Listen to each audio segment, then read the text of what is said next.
Doctor Aftab Hussain Ansari MBBS MD medicine पूर्व चिकित्सक राम मनोहर लोहिया अस्पताल दिल्ली, जो अब आला हजरत surgical and trauma centre multi speciality अस्पताल सतीपुर चौराहा बरेली में सेवाएं दे रहे हैं।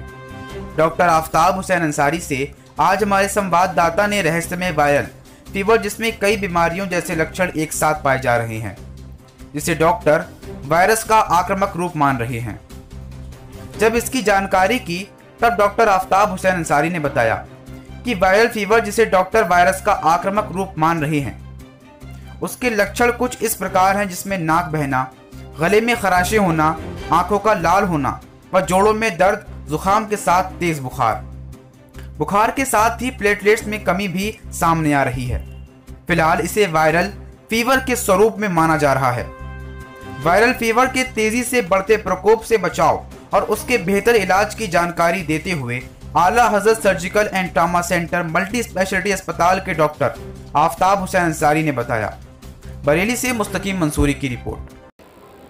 हेलो एवरीवन, मेरा नाम डॉक्टर आफ्ताब हुसैन अंसारी है और मैं एक MD मेडिसिन हूँ।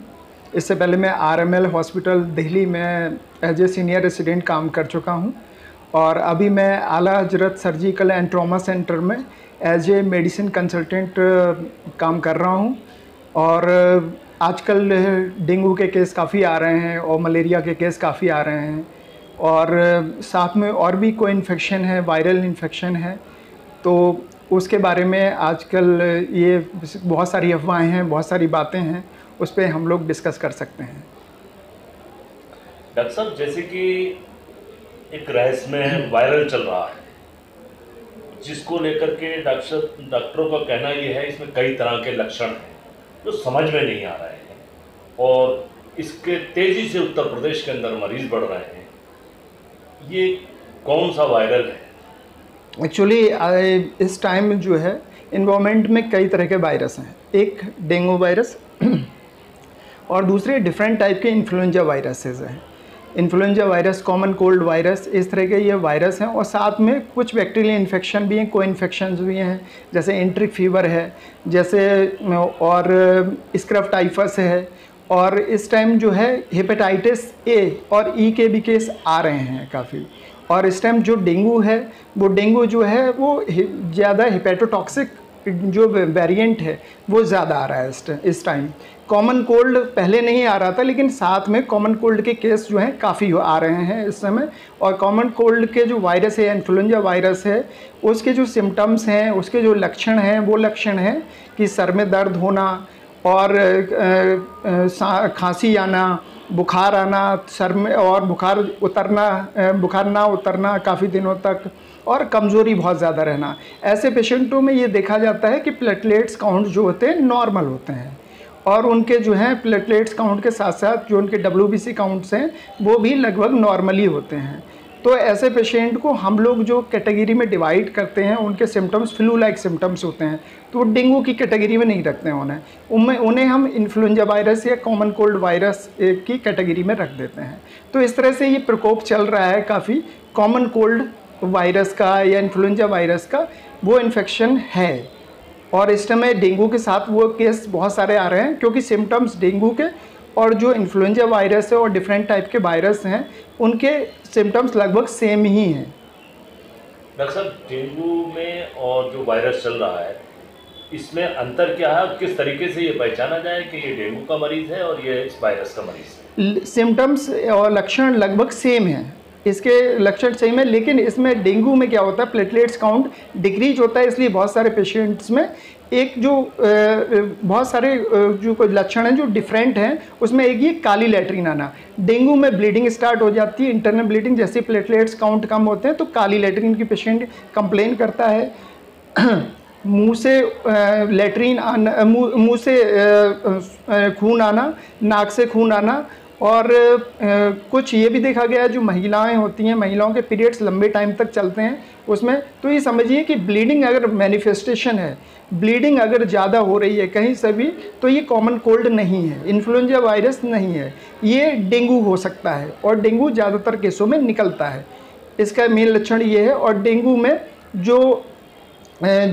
जो पेट में पानी भरना, फेफड़ों में पानी भरना, ये डेंगू में कुछ ज़्यादा होता है ये सब चीज़ें अगर in comparison to influenza virus. Doctor साहब, जैसे कि अगर कोई गर्भवती महिला डेंगू से पीड़ित हो जाए तो उसके इलाज के लिए एक बड़ी समस्या हो जाती है, क्योंकि वो गर्भ से है। इस कंडीशन में किस तरीके का ट्रीटमेंट दिया जाता है? इस कंडीशन में हमें जो मेन ट्रीटमेंट है जो डेंगू का मेन ट्रीटमेंट है फ्लूइड थेरेपी।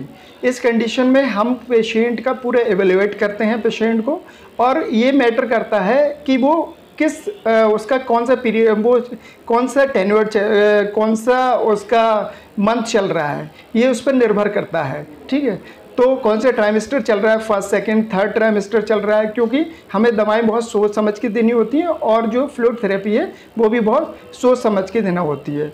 तो ऐसे पेशेंट में ट्रीटमेंट काफ़ी क्रूशियल हो जाता है, तो एडमिशन की ज़रूरत पड़ती है ऐसे पेशेंट्स में। और इन पेशेंट में ब्लीडिंग अगर होने लगती है स्टार्ट, तो उसे थोड़ा सा रोकना मुश्किल होता है, क्योंकि दवाइयाँ जो कॉमन पेशेंट्स में हम देते हैं वो इसमें नहीं दे पाते हैं, कुछ दवाइयाँ तो लिमिटेड दवाइयाँ हैं, तो इसलिए एडमिट होके उसका प्रॉपर मॉनिटरिंग होती है। और फ्लूइड थेरेपी में बहुत हम नाप तोल के फ्लूइड देते हैं उसको, और दवाइयाँ बहुत लिमिटेड हैं, दवाइयाँ वो लिमिटेड दवाइयाँ देते हैं जिससे उसके बच्चे पे असर ना आए। डॉक्टर साहब, किस तरीके से लोगों को इसमें एहतियात बरतना चाहिए और किस तरीके का ट्रीटमेंट देना चाहिए? देखिए, डेंगू में सबसे ज़्यादा जो है वो उसमें डिहाइड्रेशन हो जाता है। डेंगू के जो मरीज हैं उनको सबसे ज़्यादा पानी पीना चाहिए, और पानी से तरल पदार्थ ज़्यादा लेना चाहिए, जूस लेना चाहिए, नारियल पानी लेना चाहिए। और उसके साथ में एहतियात ये है कि अपने आसपास गंदा पानी जमा ना होने दें। अगर गंदा पानी जमा है वहाँ पर तो उस पर मिट्टी का तेल का छिड़काव करें, और उसके साथ साथ में आप जो है अपने घरों में जो है मेडिकेटेड नेट, जिन्हें हम मच्छरदानियाँ कहते हैं, वो भी यूज कर सकते हैं, वो भी यूज कीजिए। और जो अगरबत्तियाँ आती हैं मच्छर भगाने वाली, वो भी आप यूज कर सकते हैं। डॉक्टर साहब, जैसे कि कुछ लोगों का ये कहना है कि साहब अगर डेंगू का रोग हो जाए, प्लेट्स कम हो जाए, तो उसमें पपीते का जूस ले लेना चाहिए, और इस तरह की जो घरेलू नुस्खे हैं जो नीम हकीम जो देते हैं, इसका क्या साइड इफ़ेक्ट होता है? देखिए, इसका कोई साइंस में कोई एविडेंस नहीं है, गाइडलाइंस में कोई एविडेंस नहीं है कि पपीते के जूस से, कुछ लोग बकरी के दूध की भी बात यहाँ पर करते हैं, और कुछ फ्रूट्स की भी बात करते हैं, लेकिन कुछ डॉक्यूमेंटेड नहीं है, यहाँ पर कुछ डॉक्यूमेंटेड नहीं है। इसलिए हमारा जो मेन ट्रीटमेंट है वो ट्रीटमेंट होता है फ्लूइड थेरेपी, और फ्लूइड थेरेपी होता है उसके साथ कुछ एसोसिएट्स मेडिसिन होती हैं जो पेशेंट्स को जो पेशेंट के इन्फेक्शन है उसको कंट्रोल करती हैं। तो यही मेन ट्रीटमेंट है फ्लूइड थेरेपी। और इसके अलावा जो पपीते का जूस है या पपीते का लोग कहते हैं और बकरी का दूध है, उससे ज़्यादा फ़र्क नहीं पड़ता है।